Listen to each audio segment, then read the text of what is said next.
రాజకీయ విశ్లేషణ లేకపోతే కొంచెం మాకు లోటుగా అనిపించింది. ఎలా ఉంటున్నాయి రాజకీయాలు ఇప్పుడు? ఏది ఈ విశ్వావసునామ సంవత్సరంలో రాజకీయాలు ఎలా ఉండబోతున్నాయి? ఓం శివాయ గురవే నమః. శ్రీ భద్రకాళి మాత్రే నమః. జనరల్‌గా ప్రతి సంవత్సరము మనకి ఉగాది వస్తుంటుంది. ఈ సంవత్సరం మనకు విశ్వావసునామ సంవత్సరం.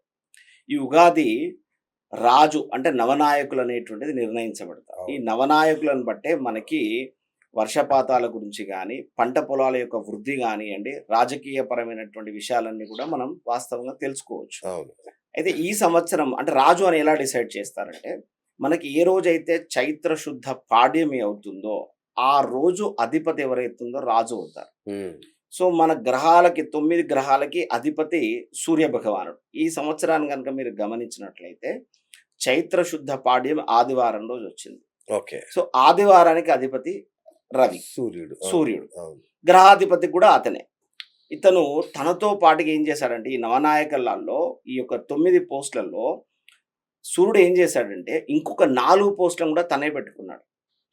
సేనాధిపతిగా కూడా తనే పెట్టుకున్నాడు, అర్ఘ్యాధిపతిగాను, సస్యాధిపతిగా కూడా తనే పెట్టుకున్నాడు, మేఘాధిపతిగా కూడా ఈ 4 పోస్టులు తన దగ్గరే పెట్టుకున్నాడు. మంత్రిగా చంద్రుడు ఉన్నాడు ఈ సంవత్సరం. ఓకే. సో మంత్రి చంద్రుడు అవ్వడం వల్ల ఏమైతుందంటే, ఎక్కువ సలహాలు సూచనలు తీసుకునేటువంటి అవకాశము రాజు తీసుకోడు. అంటే మంత్రి జనరల్గా ఏం చేస్తాడు, సలహాలు ఇచ్చే ప్రయత్నం చేస్తాడు. ప్రజలు ఇలా అనుకుంటున్నారండి, వారి అభిష్టం మేరకు మనం నడుచుకుంటే బాగుంటుందండి, ఈ సంక్షేమ పథకాలు మనం ప్రవేశపెడితే బాగుంటుందని కొంత ఇన్ఫర్మేషన్ ప్రజల నుంచి మంత్రి సేకరించి దాన్ని రాజుకు చెప్పే ప్రయత్నం చేస్తాం. ఈ సంవత్సరము గ్రహాధిపతి అదేవిధంగా రాజు కూడా రవి అవ్వడం వల్ల ఏమవుతుందంటే, ప్రజలకు సంబంధించినటువంటి అభిప్రాయ సేకరణ రాజులు చేయరు. అది కేంద్ర ప్రభుత్వం అయి ఉండొచ్చు, రాష్ట్ర ప్రభుత్వం అన్న అయి ఉండొచ్చు. పూర్తి స్థాయిలో గ్రౌండ్ లెవెల్ ఎంక్వైరీ చేసుకోరు వీరు. సో వీరు తీసుకునేటువంటి ఏంటంటే, నేను నిర్ణయం తీసేసుకున్నా ఇది కరెక్టే అనేటువంటి ధోరణిలో కొంత అహంకారం, కొంత గర్వమైనటువంటి ధోరణితో రాజులు ఈ సంవత్సరం నడుచుకునేటువంటి అవకాశం ఉంది. మీరు ఏ పంచాంగకర్త కానివ్వండి, మీరు ఏ పంచాంగంలో కానీ ఈ విషయాన్ని కనుక గమనిస్తే, ఎప్పుడైతే మనకి 2 పాపగ్రహాలు ఉంటాయండి మనకి, ఒకటి కుజుడు, 2 శని. ఓకేనా? అదే విధంగా నైసర్గిక పాపుడు రవి. ఎప్పుడైతే ఈ 3 గ్రహాలు రాజులు ఆ సంవత్సరం అవుతారో, ఎప్పుడైనా మనకి ఇలాంటి ఇబ్బందులు కలుగుతూనే ఉంటాయి. సో రాజకీయ పరమైనటువంటి సంక్షోభాలు ఏర్పడడం, లేకపోతే ప్రైమ్ మినిస్టర్లు మారడం, సీఎంలు మారడం, ఓకేనా, ప్రభుత్వాలు పడిపోయేటువంటి అవకాశం ఉండడం, అవిశ్వాస తీర్మానాలు పెట్టడం, లేకపోతే ప్రజలందరూ కూడా వ్యతిరేకంగా ప్రభుత్వాన్ని నిందించేటువంటి పరిస్థితులు కానీ, రెవల్యూషన్ థాట్స్ కూడా పబ్లిక్ లో వచ్చేటువంటి అవకాశాలు జనరల్ ఇలాంటి సంవత్సరాలు ఉంటూ ఉంటాయి. అంటే గతంలో ఎప్పుడు ఇలా జరిగిందా గురుగారు? నేను అంటే ఇప్పుడు వాస్తవంగా ఏందండి అంటే, ఇప్పుడు బ్లైండ్ గా ఒక స్టూడియోలో కూర్చొని నేను ఒక మాట మాట్లాడేశాను, ఇష్టం వచ్చినట్టు మాట్లాడుతున్నాడు, లేకపోతే ఈ పార్టీ నిందించిన ఆ పార్టీ నిందించిన కొంచెం మాట్లాడుతుంటారు సహజంగా. అందుకే నేను రీసెర్చ్ గా ఓరియంటెడ్ స్కాలర్ని కాబట్టి నేను బ్లైండ్ గా చెప్పకుండా నేను కొన్ని ఆధారాలతో సహా చెప్పే ప్రయత్నం నేను చేస్తాను. గతంలో ఇలా జరిగినటువంటి కానీ, ఇప్పుడు ఉన్నటువంటి పరిస్థితి కానీ చెప్తున్నా. దానికంటే ముఖ్యంగా ఒక మంచి విషయం చెప్తాను వినండి. ఈ సంవత్సరము ఇప్పుడు నేను తెలంగాణ వాసిని, నా రాజు ఎవరు? రేవంత్ రెడ్డి.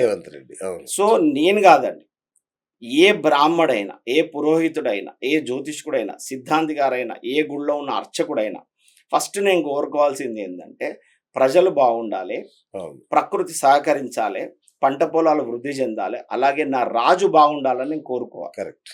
ఓకేనా? ఎందుకంటే మా బాధ్యత ఏంటి అంటే, మేము ఏ పూజ చేసుకున్నా ఏం చేయాలంటే హితం కోరాలి.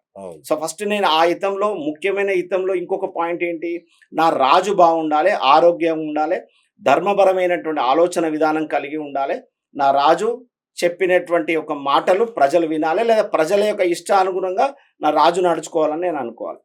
సో నేనైనా, ఏ జ్యోతిష్యుడైనా ఫస్ట్ మేము గుర్తుపెట్టుకోవాల్సిన మా బేసిక్ డ్యూటీ ఏంటంటే, ఈ రాజకీయ పరమైనటువంటి పార్టీల పరమైనటువంటి విషయం కాదు. రేవంత్ రెడ్డి గారు ఆరోగ్యంగా ఉండాలి, వారు సక్రమైనటువంటి విధానంలో పరిపాలన చేయాలి అనేటువంటిదే నేనైనా కూడా కోరుకోవాల్సింది. అయితే గతంలో జరిగినటువంటి కొన్ని విషయాలను కూడా నేను మీకు చెప్పే ప్రయత్నం చేస్తాను. ముందు ఏం చేస్తానంటే, సెంట్రల్ కి సంబంధించి చెప్తాను నేను. ప్రైమ్ మినిస్టర్లు ఎప్పుడు మారారు అంటే షార్ట్ టర్మ్ లో ఎప్పుడెప్పుడు మారారు, రైట్. మారడానికి గల కారణాలు ఏంటి, నా Okay. రీసెర్చ్ పరంగా నేను చెప్పే ప్రయత్నం ప్లీజ్ చేస్తాను. ఓకే అయితే ఇది సాధారణమైన వాళ్ళకు కొంత అర్థం కాకపోవచ్చు, ఓకే. బట్ ఇప్పుడు నాలాంటి జ్యోతిష్యులు కానివ్వండి, అవును లేదా సుమన్ శర్మ ఏదో చెప్తున్నాడు, అవును కొంత విమర్శిద్దాం ఈయన చెప్పేదానికి ఏదో 4 బ్యాడ్ అనుకునే కామెంట్ వాళ్ళు. చేద్దాం అనుకునే వాళ్ళకి కూడా చెప్తున్నాను నేను ఈ మాట. అవును, అవును. నేను చెప్పే పాయింట్స్ అవకాశం ఉంటే నోట్ డౌన్ చేసుకోండి, మీరు కూడా రీసెర్చ్ చేసుకొని తెలుసుకోండి. వెరీ నా రీసెర్చ్ ప్రకారం నేను తెలుసుకునే విషయాన్ని చెప్పే ప్రయత్నం చేస్తాను. ప్లీజ్. మళ్ళొక్కసారి అండి, నా రాజు బాగుండాలని నేను కోరుకుంటా. అవును నేను ఇప్పుడు కాంగ్రెస్ గవర్నమెంట్ మీదనో లేకపోతే రేవంత్ రెడ్డి గారి మీదనో ఒక మాట నేను విడిచిపెట్టడమనో, అవును లేకపోతే బీజేపీ ఇప్పుడు సెంట్రల్లో బీజేపీ ఉంది కాబట్టి నేను నరేంద్ర మోడీ గారి గురించి కామెంట్ చేయడమో నా ఉద్దేశం కాదు. రైట్. ఎలా ఉంటుంది అంటే ఈ సంవత్సరము నవనాయకులలో రాజు రవి అవ్వడం వల్ల ఎలాంటి పరిస్థితులు ఏర్పడతాయి అనేది నేను చెప్పే ప్రయత్నం చేస్తాను. ఓకే గురుగారు. లాల్ బహదూర్ శాస్త్రి గారు 1964 నుంచి 66 వరకు ఉన్నారండి. అంటే సుమారుగా 2 సంవత్సరాలు ఉన్నారండి ఆయన. అవును 1.5 year ఉన్నారు అప్రాక్సిమేట్లీ. ఉమ్, సో ఇక్కడ చూస్తే శ్రీ క్రోధీనామ సంవత్సరం అయింది అప్పుడు. ఓకే. రాజు రవే అప్పుడు. ఆ, అప్పుడు కూడా చంద్రగ్రహణం సంభవించింది 24/6/1964లో కూడా. ఉమ్, సో అప్పుడు కనుక గమనించినట్లయితే నేను చెప్పాను ఇంతకుముందు 2 పాపగ్రహాలండి, ఒకటి శని 2 కుజుడు అండి అని. అవును సో ఎప్పుడైనా కుజుడు శనిని చూడడం కానీ, శని కుజుడిని చూడడం కానీ, ఇప్పుడు రెండు చెడ్డవారు ఉన్నారండి, దొంగలు ఉన్నారు, వాళ్ళిద్దరు ఒకరొకరు సైగ చేసుకొని దొంగతనం చేశారనుకోండి, అవును. దొరుకుతారా? ఉమ్, దొరకరు. ఇంకేం ఒక దొరుకుతారు?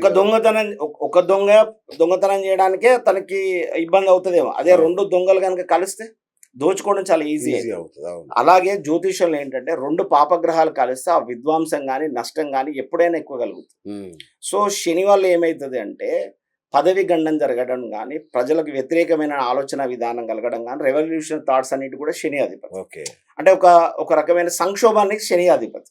ఓకే. కుజుడు రాజకీయానికి సంబంధించినటువంటి వాడు.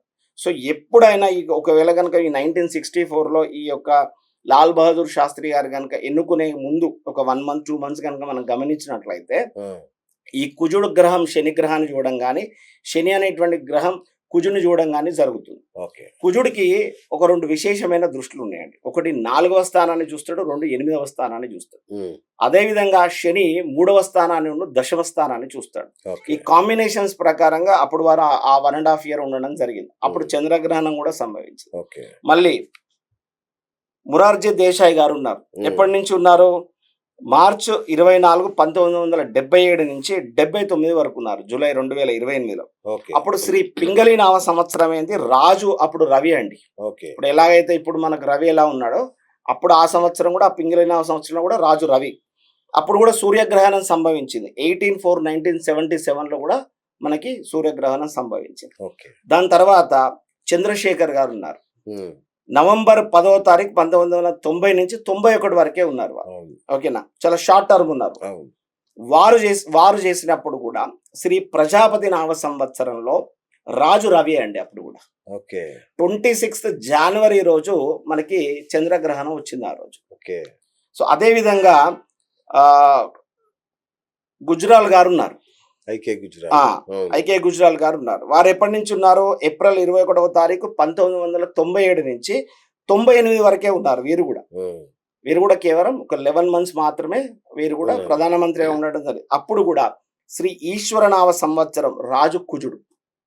నేను ఇంతకుముందు చెప్పాను కదా, అవును. రాజు కుజుడైనా, రాజు రవి అయినా, రాజు శనైనా. శనైనా, ఈ మూడిటితోటే మనకి ఇబ్బంది కలుగుతుంది. ఉమ్, సో అప్పుడు కూడా 16/9/1997లో మనకు చంద్రగ్రహణం కూడా మనకు సంభవించింది. ఓకే. అయితే ఇప్పుడు ఇది మనం సెంట్రల్ గవర్నమెంట్ కి సంబంధించినటువంటి విషయాలు తీసుకున్నాం. అవును. అయితే స్టేట్ కి వచ్చే వరకు మనం ఉమ్మడి ఆంధ్రప్రదేశ్ తీసుకున్నాం. అవును. ఇప్పుడు అంటే నేను తెలుగు వాడిని కాబట్టి నేను తెలుగు దాని గురించి ఆలోచన చేస్తాను. Correct correct. ఇప్పుడు మళ్ళీ మీరు దీని ప్రభావం మీరు చెన్నైలో ఉంటది కదండి, మహారాష్ట్రలో ఉంటది కదండి అంటే నేను దానికి సంబంధించి నేను రీసెర్చ్ చేయలేదు. ఎందుకంటే నేను తెలుగు వాడిని అవ్వడం, నేను తెలంగాణ వాడిని అవ్వడం వల్ల నేను ఈ ఉమ్మడి ఆంధ్రప్రదేశ్ సంబంధించినటువంటి విషయాన్ని సేకరించాను. ఓకే గురుగారు. ఓకే. మర్రి చెన్నారెడ్డి గారు చేశారండి. ఉమ్, ఎప్పటి నుంచి చేశారంటే వారు 6th March 1978 నుంచి 10th October 1980 వరకు చేశారు. ఓకే. వారు సుమారుగా 2 సంవత్సరాలు 218 రోజులు చేశారు. అప్పుడు కనుక మనం తీసుకున్నట్లయితే రాజు రవి ఆ, అప్పుడు కూడా ఓకే. అది పింగళి నామ సంవత్సరమే. ఓకేనా. సూర్యగ్రహణం కూడా వచ్చింది 18/4/1977 అప్పుడు. ఓకే. ఓకేనా. తర్వాత వచ్చేసి ఆ, వెంకట్రామరెడ్డి గారు ఉన్నారండి.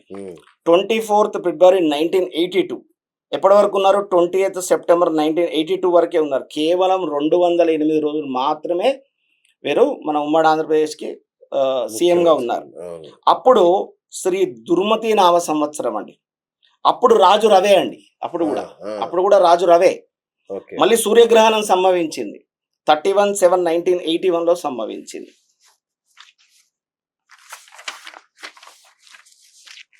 అదేవిధంగా మనకి నేదరమల్లి జనార్దన్ రెడ్డి గారు ఉన్నారు. అవును. ఎప్పుడు 17th December 1990 నుంచి 9th October 1992 వరకు ఉన్నారు. ఓకే. వీరు అప్పుడు ఉన్నటువంటి సంవత్సరం కేవలం ఒక సంవత్సరం 297 రోజులు ఉన్నారండి. అప్పుడు కనుక గమనిస్తే రాజు అంటే శ్రీ ప్రమోదీనామ సంవత్సరం అయింది. రాజు కుజుడు అండి. అప్పుడు కూడా చంద్రగ్రహణం వచ్చింది. 6/8/1990లో వచ్చింది అప్పుడు చంద్రగ్రహణం.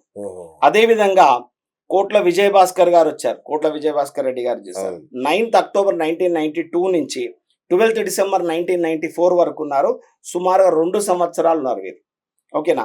వీరు అప్పుడు కూడా కనుక చూస్తే శ్రీ ఆంగిరస నామ సంవత్సరం అండి. ఓకే. అప్పుడు కూడా రాజు శని. ఓకేనా. అప్పుడు చంద్రగ్రహణం వచ్చిందండి 9/12/1992. మళ్ళీ కనుక గమనించినట్లయితే నారా చంద్రబాబు నాయుడు గారు అంటే ఎన్టీ రామారావు గారి దగ్గర నుంచి నారా చంద్రబాబు నాయుడు గారికి వచ్చింది. అప్పుడు ఆ వచ్చినటువంటి ఒక సమయంలో కూడా శ్రీ యువనామ సంవత్సరం అండి. అప్పుడు కూడా రాజు శని. అప్పుడు కూడా చంద్రగ్రహణం వచ్చింది 15/4/1995లో వచ్చింది. అప్పుడు చంద్రగ్రహణం కూడా వచ్చింది. మళ్ళీ కనుక అబ్జర్వ్ చేస్తే మనకి రోషయ్య గారి దగ్గర నుంచి మళ్ళీ కిరణ్ కుమార్ రెడ్డి గారికి వచ్చింది. ఆ వచ్చినటువంటి ఒక సమయంలో కిరణ్ కుమార్ రెడ్డి గారు 25th November 2010 నుంచి వాళ్ళు 1st March 2014 వరకు ఉన్నారు. ఓకేనా. అప్పుడు కూడా శ్రీ వికృతి నామ సంవత్సరం అయిందండి. అప్పుడు రాజు కుజుడు. అప్పుడు కూడా మనకు చంద్రగ్రహణం వచ్చింది 21/12/2010లో కూడా మనకు చంద్రగ్రహణం వచ్చింది. ఇది ఒకవేళ ఈ అనాలిసిస్ అన్ని కనుక తీసుకుంటే మాక్సిమంలో పైన పిఎంలు మారినా కింద సీఎంలు మారినా అది ఒకటే పార్టీ, అది ఇండియన్ నేషనల్ కాంగ్రెస్ పార్టీ. మీరు ఇది ఒక్కటి గమనించాలి. మీరు ఎక్కువ రోజు పరిపాలించింది కూడా వారే కాబట్టి నేను ఆ మాట చెప్తున్నాను. అయితే ఇప్పుడు మనం ప్రస్తుతమైనటువంటి దానికి వచ్చామనుకోండి. ఈ సంవత్సరం కూడా రాజు రవే కదా. అదే విధంగా ఈ సంవత్సరము 2 సార్లు మనకి చంద్రగ్రహణాలు కూడా వస్తున్నాయి. ఒకటి సెప్టెంబర్లో వస్తుంది, రెండవది మనకి మార్చిలో వస్తుంది. సో కాబట్టి ఇటు తెలంగాణ అనేటువంటి ఒక రాష్ట్రం ప్రకారంగా వ్యవహారనామం తీసుకున్నా, రేవంత్ రెడ్డి గారు అనేటువంటిది తీసుకున్నా, ఇండియన్ నేషనల్ కాంగ్రెస్ అనేటువంటి వ్యవహారనామం తీసుకున్నా కూడా ఇక్కడ ఒక రకమైనటువంటి కొంత ఇబ్బందికరమైన పరిస్థితులు కాంగ్రెస్కి ఉండేటువంటి అవకాశం ఉంటుంది. అయితే ఇప్పుడు నా విజ్ఞప్తి ఏంటంటే, అంటే నేను చెప్తే పార్టీ వాళ్ళు వింటారని, నేను చెప్తే సీఎం గారు వింటారని నా ఉద్దేశం కాదు. బట్ నా ఉద్దేశం ఏంటంటే కొంచెం చాలా ఓపిక్గా నిదానంగా ప్రజలకు అభీష్టం మేరకు నడుచుకునే ప్రయత్నాలు చేయాలి.